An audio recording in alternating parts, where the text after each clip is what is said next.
자, 안녕하세요. 반갑습니다. 2022년 11월 21일 주식 정리해드리는 주정남. 오늘도 시장 정리부터 먼저 시작해보도록 하겠습니다. 제가 항상 말씀드리는 거 있죠? 제 종목을 찾을 때에는 특정 종목을 딱 정해놓고 들어가는 게 아니라 그냥 시장에서 기관이 뭘 사는지 외국인이 뭘 사는지 보고 야, 이거 괜찮은데 생각이 들면 그때부터 팔고 들기 시작을 한다고. 자, 그랬을 때 오늘 제 눈에 딱 띄었던 종목이 뭐였냐면 자, 나이스 정보통신이 제 눈에 딱 띄었습니다. 갑자기 웬 나이스 정보통신이냐 이렇게 이야기를 하실 수가 있을 텐데 관심이 없었던 종목이라도 여러분들께서 저는 이거 한번 집중해봐도 괜찮을 것 같다라고 생각을 하거든요. 왜 그렇게 생각을 하는지 지금부터 하나씩 살펴보도록 하겠습니다. 일단 제일 먼저 제가 수급을 보고서 이 나이스 정보통신을 찾았다라고 말씀드렸는데 근데 이 뉴스도 상당히 좋단 말이에요. 해서 이 설명은 뉴스 보고 수급 보고 그 다음에 차트를 한번 봐보도록 하겠습니다. 일단 지금 어떠한 이야기가 나오고 있냐. 자, 나이스 정보통신 애플페이에 대한 기대감이 점점 커지고 있어서 수혜주로서 올라가고 있다라고 이야기가 나오고 있습니다. 여기서 애플페이가 도대체 뭐냐? 이거 모르시는 분들을 위해서 설명을 드리자면 갤럭시 같은 경우에는 갤럭시 그 페이라고 해가지고 갤럭시 핸드폰으로 일반 카드 쓰기에 결제하는 그 방식 있잖아요. 그거 많이들 보셨을 겁니다. 그거랑 비슷한 방식이 이 애플페이다라고 생각을 하시면 돼요. 그런데 그동안 왜 애플페이가 갤럭시랑은 다르게 한국에서 이 정식으로 서비스를 못했느냐, 이걸 좀 말씀을 드리자면 일단 이 포스기가 옛날부터 쭉 사용이 된 것이 있고 최근에 몇 년 동안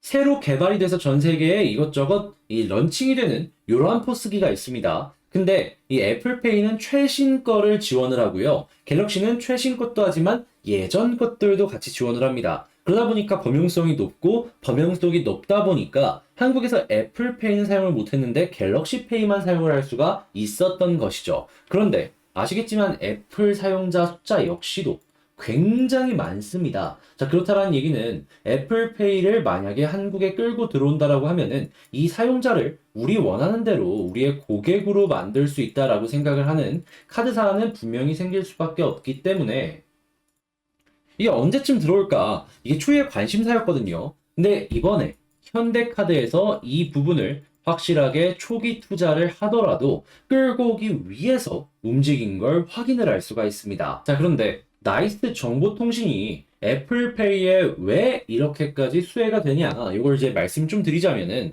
이 포스기가 옛날 것만 지원이 되다 보니까 많은 포스기를 이제 운영을 하는 업체들에서 굳이 신규 투자를 해가지고 결제하는 방식을 바꾸려는 걸 좀 그렇게 좋아하진 않았거든요. 자, 그런데 현대카드가 굳이 투자를 해가지고 점유율을 높이겠다라고 하면은 자연스럽게 이 포스기의 사용량도 증가를 할 수밖에 없을 것이고, 자, 그러면 그 포스트 단말기의 판매는 자연스럽게 어떻게 된다? 증가를 할 수밖에 없을 것이다. 자, 그랬을 때, 자, 나이스 정보통신은 이 제품을 판매를 합니다. 그럼 순간적인 매출이 증가할 가능성이 상당히 높겠죠. 현대카드랑 함께 움직이는 모습을 보여주게 된다면 아예 진짜 말도 안 되는 1년 수익을 볼 수도 있는 것이고요. 그래서 지금 최근에 이 기대감 때문에 꿈틀꿈틀했다라고 생각을 하시면 될 것 같은데 근데 이게 개인들만 이렇게 기대감을 가지면서 보는 게 아니고요. 지금 보시면은 사모펀드도 대규모로 조금씩 주워 담기 시작한 걸 확인을 할 수가 있고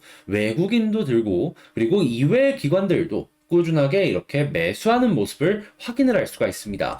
큰 흐름으로 놓고 본다면 아직 박스를 이탈한 게 없는데 개인들의 물량만 주구장창 털리고 있는 것도 확인을 할 수가 있는 것이죠. 그러면 야, 이거 이슈 있는데 개인 털리고 외국인 기관은 계속 매수를 하네. 야, 이거 뭔가 있을 수도 있겠다. 자, 그러면 이 종목은 주목을 해볼 만한 가치가 충분히 있다라고 정리를 하면서 이 시작부터 볼 수가 있겠죠. 자, 그랬을 때 차트를 지금 어떤 식의 모양이 만들어지고 있는지에 대해서 좀 보자면 특별할 거 없습니다. 이렇게 한 점으로 수렴을 하고 있는 힘이 모이고 있는 구조를 보여주고 있고요. 계속해서 이렇게 윗꼬리를 달면서 위쪽의 저항선을 녹여낸 모습도 확인을 할 수가 있습니다. 자, 그러면 일단 여기에서 나중에 딱 이 위쪽의 저항을 뚫고 자리를 잡는 모습이 보여주게 된다면 그냥 조금 올라가고 끝이 아니라 추가적으로 더 올라가는 그림도 기대를 하면서 볼 수가 있겠죠. 그게 아니라면 이 위쪽에서 맞고 떨어지는 것이 몇 번 더 만들어질 수 있다라는 건 감안을 하시면서 보시면 좋을 것 같습니다.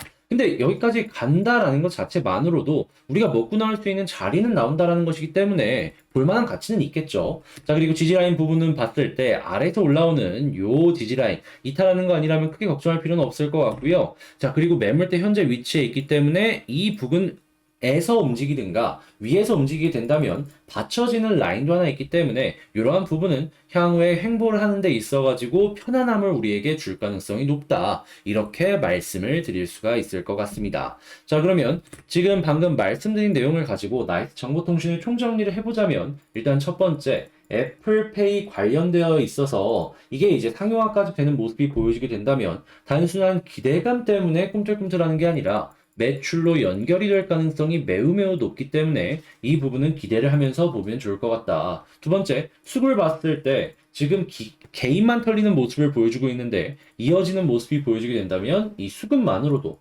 매수할 만한 근거는 충분해 보인다. 자, 세 번째, 차트를 놓고 봤을 때 현재 위치 지지라인, 아래서 올라오는 요 추세 라인 이탈하는 거 아니라면 굳이 정리할 필요 없을 것 같고 수렴이 보여지고 있는데 현재 위치에서 이제 올라가는 모습이 보여졌을 때 이 481선 부근이 저항의 역할을 하고 있어서 여기서 맞고 떨어질 가능성은 높아 보인다. 근데 이 부근까지 뚫어주게 된다면은 그러면 돌파 시도를 과거에 몇 번 했기 때문에 그 이상을 뚫고 한 번 더 올라갈 가능성도 존재를 하겠다. 해서 481선 위에서 횡보를 하는지 못하는지에 따라서 향후 수익에 대한 기대값이 많이 달라질 수 있는데 그래도 못 간다라고 하더라도 480까지는 일단은 기대해보기 좋을 것이다. 이렇게 말씀드리면서 나이스 정보통신 오늘의 급등 예상 종목 마칠 수 있겠습니다. 자, 이렇게 한번 오늘 월요일부터 시작을 한번 해봤는데요. 여러분들께 제 영상이 도움이 되었다면 구독과 좋아요, 알림 설정 한 번씩 부탁을 드리고요.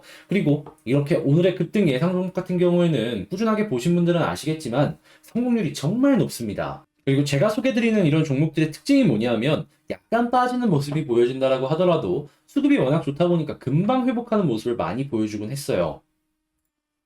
그만큼 이 저점에서 매수하기는 안정적이다라는 것이죠. 그러다 보니까 이게 퀄리티가 좀 높고 그러다 보니까 이제 멤버십 쪽으로 해가지고 제가 조금 더 디테일하면서 여러분들께 퀄리티 있는 영상을 조금 더 이제 괜찮게 좀 드리면 어떨까라는 생각으로 이 12월 달쯤에는 이 오늘 급등 예상 종목을 멤버십으로 옮길까 생각을 하고 있습니다. 자, 그래서 이제 이러한 부분들 관심 있다라고 생각하시는 분들은 구독협회 가입하기 있는 거 한번 고민을 해보셨으면 좋을 것 같고요. 자, 여러분들 이번 주 이제 월요일 시작을 했는데 이 월요일부터 화이팅 하시길 바라며 전 다음에 더 좋은 영상으로 다시 인사드리도록 하겠습니다. 영상 끝까지 시청해주셔서 감사드리고요. 이상 주식 정리해드리는 주정남이었습니다. 감사합니다.